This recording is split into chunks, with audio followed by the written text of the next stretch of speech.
ராஜராஜன் என்பது தமிழ் பெயரா? ராஜேந்திரன் என்பது தமிழ் பெயரா? எல்லாம் வடமொழி பெயர்களை சூட்டிக் கொண்டவர்கள், வடமொழியிலே மயங்கி கிடந்தவர்கள், பார்ப்பனர்களின் வேள்வி யாகங்களில் மயங்கி கிடந்தவர்கள். அவர்கள் எப்பேற்பட்ட மன்னாதி மன்னர்களாக இருந்தாலும் அவர்கள் எம் தமிழ் அழிவதற்கும் எம் கலாச்சாரம் அழிவதற்கும் வழிவகுத்தவர்கள் என்பதை உணர்ந்தவன் நான். ராஜராஜன் தமிழ் பெயரா, ராஜேந்திரன் தமிழ் பெயரா கேள்வி எல்லாம் கேட்கிறார்.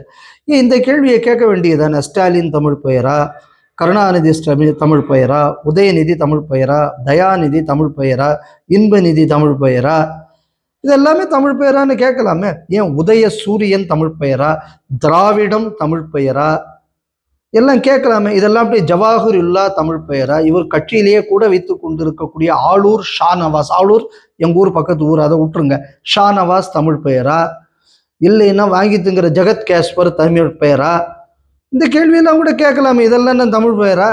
அப்ப இவனுங்கெல்லாம் தமிழ்னு வச்சு தமிழுங்கக்கூடிய பேரை வச்சுக்கிட்டு நீங்க கூத்து நடத்துறீங்களே, அப்ப இதெல்லாம் என்ன நியாயம்? இவங்கள்ட்டெல்லாம் போய் இந்த கேள்வியை கேட்க வேண்டியதானே. இதெல்லாம் தமிழ் பெயரா? அப்புறம் நான் எந்த அரசனையும் நான் மதிப்பதில்லை, எவனுக்கும் நான் இதாகப்பட ரைட்டு தான் அப்படின்னா எதுக்கு நீ சேக்குவரான்னு தெருவா பேரை போட்டுக்கிட்டு இருந்த? அதையும் கூட எந்த விதத்துல எங்க தமிழ் மன்னர்கள் குறைந்து போனவர்கள்.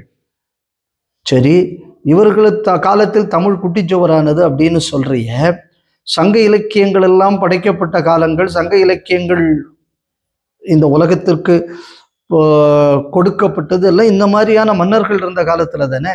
இன்னும் சொல்ல போயாச்சுன்னா, பட்டியலின சமுதாயத்தை சேர்ந்த திருவள்ளுவ நாயனாருக்குள்ள அந்த திருக்குறள் அரங்கேறியதே பாண்டிய மன்னனுக்குள்ள மதுரையில் தானே நடந்திருக்கு.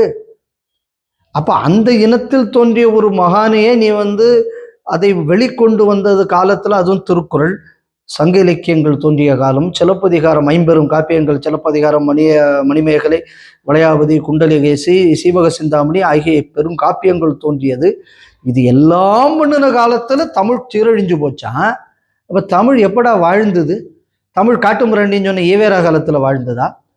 இல்லை தமிழ் படிப்பை பள்ளிக்கூடத்துல சேர்க்கக்கூடாதுன்னு சொன்ன மெக்காலே காலத்தில் தமிழ் வாழ்ந்ததா? இல்லைன்னா இப்போ வேறு 8ஆம் கிளாஸ் பயிலுக்கு 3ஆம் கிளாஸ் படிப்பு படிக்க முடியாத இருக்கக்கூடிய திராவிடத்தின் காலத்தில் தமிழ் வாழ்ந்தது? எந்த காலத்தில் தமிழ் வாழ்ந்தது? அப்போ தமிழுங்கக்கூடிய அடையாளத்தை அரசியலுக்காக பயன்படுத்தி தமிழை அழிக்கக்கூடிய, குடியை கெடுக்கக்கூடிய கோடாரி காம்பு தான் திருமாவளவனுங்கக்கூடியது இந்த பேச்சிலிருந்து நமக்கு தெளிவாகுது. அது மட்டும்